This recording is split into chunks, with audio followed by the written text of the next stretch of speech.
Sales metrics. What to track and when to track them. Hi, I'm Donnie Bovine, CEO and founder of Success Champions Networking, and I'm the author of Endless Stream of Referrals.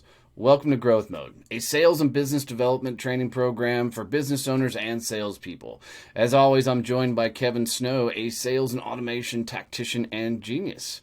Watch as we dive into why sales metrics matter.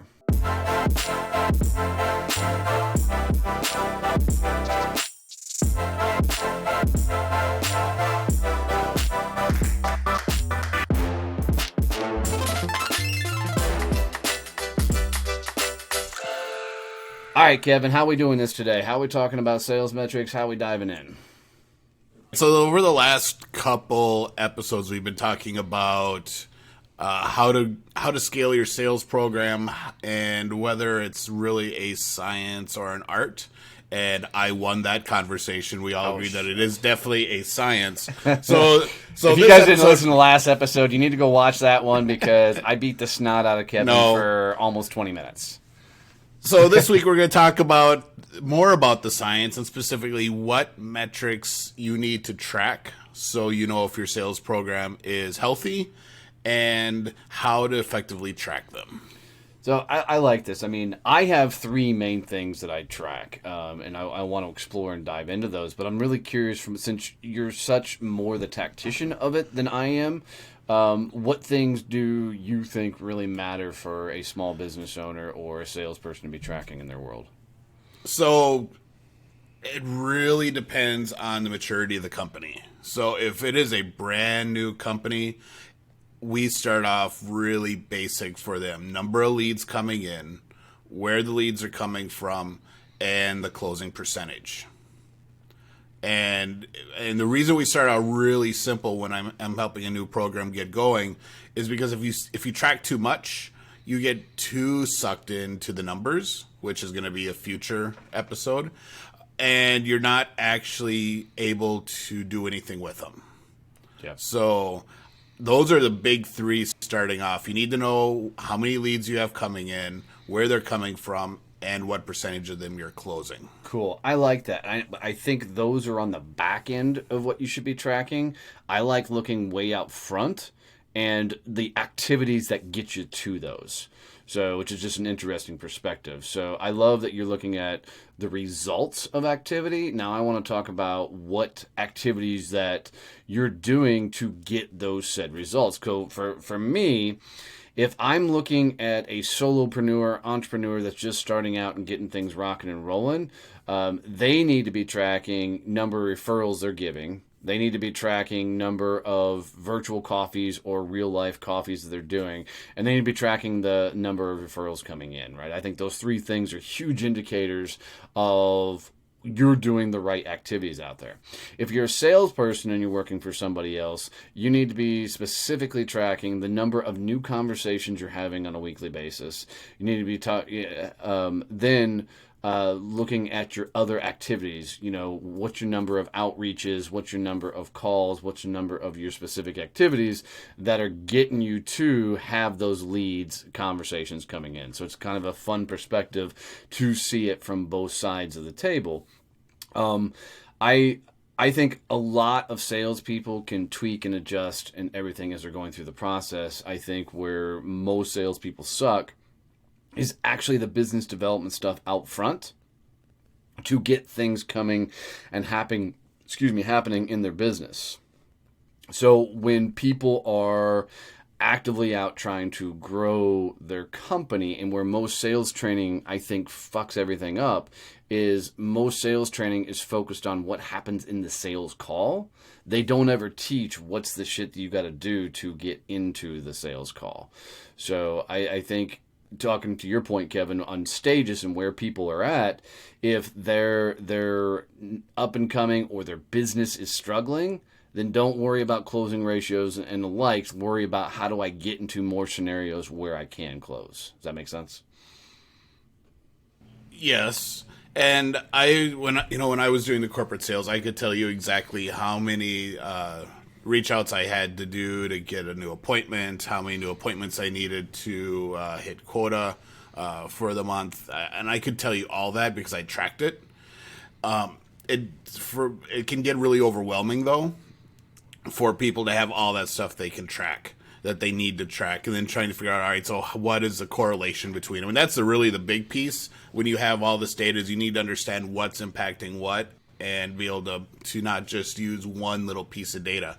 We see that all the time in the news cycle right now. People quote one piece of data, but they don't do any of the correlation between all the other data points that are impacting that and being impacted by that piece to give you the big picture of what's going on. And I think that's what's really key when you're tracking your sales numbers, is being able to do that correlation piece. And so you need to do all that. And I totally agree with the tracking referrals. And I think that's part of the where am I getting the leads from piece, and saying, hey, I have these referral partners and I'm getting X number of referrals from each of them, and going through and tracking that activity. I think that's really totally important. And I love the fact that you said that you got to keep it simple, because, any salesperson that gets into overwhelm, they'll stop doing whatever's causing that overwhelm. So, once upon a time when I was with a training organization, they were huge on, you got to track all these numbers and get so much detail that I would go to companies trying to help their salespeople, and they'd be at their desk filling out these spreadsheets and these CRMs and doing all, and I'm like, what the hell are you doing? They're like, well, they need all these numbers. I'm like, slow this shit down. Let's go make some fucking calls. Let's go get into some conversations. And then you can do this at the end of the day. Come back and make notes at the end of the day when you're not client facing. So I think that if you're a business owner and you have salespeople that are reporting to you, I think you've got to keep it in your head that what is the lowest common denominator? What is the least amount of information I need from my salesperson to be able to help them be successful as a salesperson, as your business owner tracking your own numbers? Same thing is, how can I simplify the process so I'm not freaking overwhelmed by everything I'm trying to track?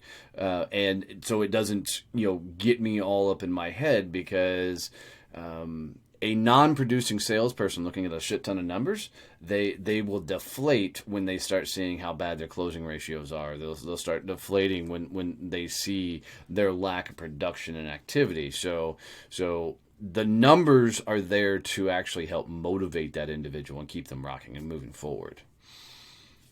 And if you are a sales manager that likes numbers and likes to do that analysis and figure out what's going on with your team and how to help people improve on an individual level, you have to understand what tools you already have in place that can help you do that, so that you are offloading the tracking piece from the salespeople and you're letting some automation do it for you.